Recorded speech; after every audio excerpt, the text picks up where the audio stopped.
Cassandra was a powerful businesswoman who built a vast retail empire, but beneath her success lay a deep-seated hatred that had shaped her entire life. Growing up as one of the few black families in a predominantly white town, she faced relentless racism, cruel taunts from classmates, dismissive glances from neighbors, and a traumatic moment when a white doctor refused to treat her after a brutal fall. That day, she vowed never to trust white people again. As she rose to power, her hatred only grew, leading her to exploit and manipulate those she saw as enemies. But one fateful night, after a violent clash with a gang she had double-crossed, Cassandra was left bleeding out on the street. Rushed to the hospital, she found herself in the hands of a white doctor, the very kind of person she had spent her life despising. What happened next would challenge everything she believed and force her to confront the painful truth she had ignored for years. Stay with us to see how this near-death experience changed her forever. Cassandra grew up in a small town where her family was one of the few black families in a predominantly white community. From a young age, she faced relentless racism. Other kids mocked her hair, her skin, and called her names she didn't fully understand until she was older. The adults weren't any better, treating her family like outsiders, crossing the street to avoid them, and whispering behind their backs. But the moment that truly shaped her came when she was just 10 years old. One day at school, a group of white girls shoved her down the stairs. She tumbled hard, hitting every step before landing painfully at the bottom with her arm twisted beneath her. She screamed for help, but no one came right away. By the time a teacher finally found her, the pain was unbearable. But the worst was yet to come. When she arrived at the hospital, the white doctor on duty took one look at her, checked the clock, and coldly said, "My shift's over." Without a second thought, he walked away, leaving her crying in agony. It wasn't until a black doctor came in that she was finally treated. That day changed everything. Cassandra decided she would never trust white people again. To her, they were all the same, cold, cruel, and indifferent to her pain. As she grew older, she held on to that hate, using it to fuel her ambition. She built an online business that turned into a massive retail empire, making her one of the most successful entrepreneurs in her industry. But wealth and power didn't soften her heart. Instead, they hardened her further. She treated her white employees and business partners with the same disregard she had once received, exploiting them, underpaying them, and discarding them when they were no longer useful. It was her way of getting even, proving that she was stronger than those who once looked down on her. But that hatred, the very thing that had driven her to success, was also leading her down a dark and dangerous path, one that would soon put her life on the line. As Cassandra's wealth and power grew, so did her thirst for control. She wasn't just running a legitimate business. She had her hands in illegal dealings, using criminal gangs to do her dirty work.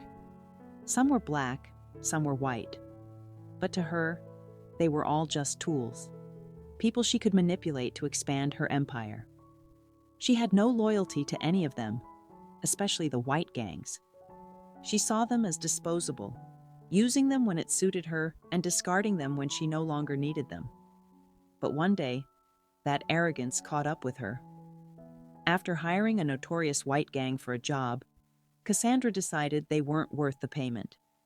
She had cheated them before and gotten away with it, but this time, they weren't willing to be played. Late one night, in the early hours of a cold fall morning, they came for her. A heated argument turned violent, and before she could react, a blade sank into her stomach. The pain was immediate, sharp, and overwhelming. She gasped for breath as she stumbled back, her vision blurring. Another stab, then another. She collapsed to the ground, her blood pooling beneath her as the gang fled into the darkness, leaving her to die alone. As the world around her faded, Cassandra felt the weight of her choices pressing down on her. Was this how it was all going to end?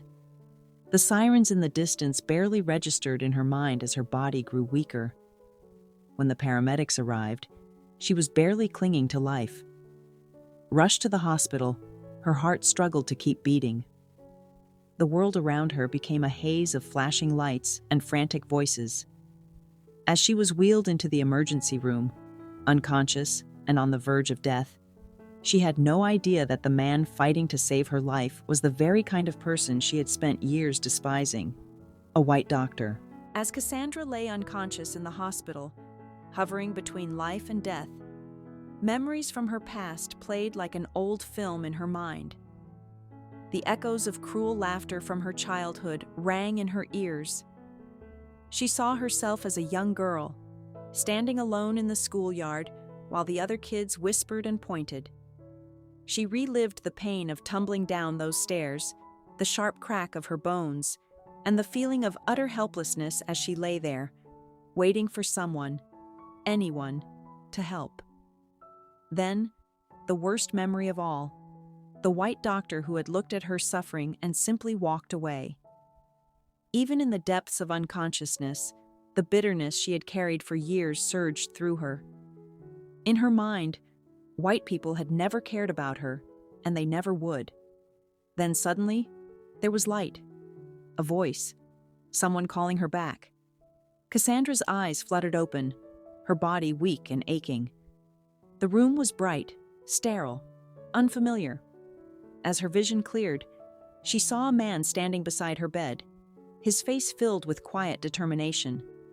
He was white. Panic flared in her chest. Her breathing grew rapid as anger pushed through the pain. A white doctor? Her worst fear realized. After everything she had been through, after the life she had built, after all the power she had wielded, she was now at the mercy of a white man. "Who are you?" she croaked, her voice raw. "I'm Dr. Reynolds," he said, his tone calm and professional. "You're going to be okay." Cassandra's heart pounded. Number she couldn't accept this. She wouldn't. "I want a black doctor," she spat, her voice hoarse but filled with venom. "Get me a black doctor. Now." A tense silence filled the room. The nurses exchanged uncertain glances, but Dr. Reynolds remained composed, though the hurt in his eyes was undeniable. He had spent hours saving this woman's life, pouring every ounce of his skill into making sure she survived. And now, she wanted nothing to do with him. But he didn't argue. With a slow nod, he simply said, "I'll see if I can arrange that." Then, he turned and walked away. Later, Dr. Harris, a black doctor, took over her case. He checked her vitals, ensuring she was stable, but there was something else in his gaze, an unspoken understanding. Cassandra felt relieved by his presence, believing she was finally in the hands of someone she could trust. But then, Dr. Harris did something unexpected. He sat down beside her bed, his expression serious. "You know," he began, his voice steady, "Dr. Reynolds is the reason you're alive today. He didn't stop until he was sure you were stable." Cassandra stiffened. "He's white," she muttered. Dr. Harris sighed, leaning back in his chair. "Yes, he is. And I'm black. But that's not the point, is it? The point is that we're both doctors. We both took an oath to save lives, no matter whose they are." Cassandra's jaw tightened. The old anger burned in her chest, but for the first time, it wavered. She wanted to argue, to hold on to the hatred that had fueled her for so long. But Dr. Harris's words cut through something deep inside her. Could it really be possible that not all white people were the same? The thought unsettled her, because if it was true, if she had been wrong, then what had she been fighting for all these years? For the first time in her life, doubt crept into the fortress of hate she had built around herself. Cassandra sat in silence, Doctor. Harris's words lingering in the air like an unshakable weight. Dr. Reynolds, the white doctor she had immediately rejected, had been the one who saved her life. She wanted to dismiss it, to convince herself that he had only done it because it was his job, not because he actually cared. But the image of him standing over her, his voice steady, urging her to hold on, kept replaying in her mind. Why would he have fought so hard for her if he didn't care? Her whole life had been built on the belief that white people could never be trusted, that they were all the same, cold, cruel, and indifferent to her suffering. But now, that certainty was cracking. If Dr. Reynolds had cared enough to save her, what else had she been wrong about? Had she spent years punishing people who didn't deserve it? Had she let her hatred blind her to the fact that not everyone was like those who had hurt her? A deep, uncomfortable realization settled in her chest. In her quest for revenge, she had become exactly what she despised. She had used her power to hurt and exploit, not just white people, but black people too. Employees, associates, and even the gang members she had manipulated. She had justified it all as payback, but now, for the first time, she saw the truth. She had been driven by the same hate that had once been used against her. Cassandra felt something shift inside her. It wasn't a sudden transformation. Years of bitterness didn't just disappear overnight, but for the first time in a long time, she allowed herself to question. Maybe not every white person was her enemy. Maybe her pain didn't have to define her, and maybe, just maybe, she had the power to change. A few days later, as Cassandra prepared for her discharge, she found herself standing outside Dr. Reynolds' office. A part of her wanted to turn back, to avoid this moment entirely, but something deeper pushed her forward. Taking a steadying breath, she knocked on the door. Dr. Reynolds looked up from his desk, surprised to see her. "Cassandra," he greeted, his tone neutral, unreadable. She hesitated for a moment before stepping inside. She exhaled, forcing herself to meet his gaze. "I wanted to say thank you for saving my life." The words felt foreign on her tongue, but they were genuine. Dr. Reynolds gave her a small smile. "I'm glad you're doing better." Cassandra swallowed hard, the weight of everything she had carried for years pressing down on her. "I was wrong," she admitted, her voice softer than it had been in years. "Not all white people are the same. I see that now." Dr. Reynolds leaned back slightly, studying her. "Healing isn't just physical, Cassandra," he said after a moment. "Sometimes the hardest wounds to heal are the ones we don't see." His words struck something deep within her. She had spent her whole life consumed by hatred, believing it made her strong. But now, standing here, she realized that true strength wasn't in holding on to the past. It was in letting go. As she left the hospital, the air felt different, lighter. For the first time in years, she wasn't carrying the weight of anger on her shoulders. Her journey wasn't over, and she knew she had a long way to go.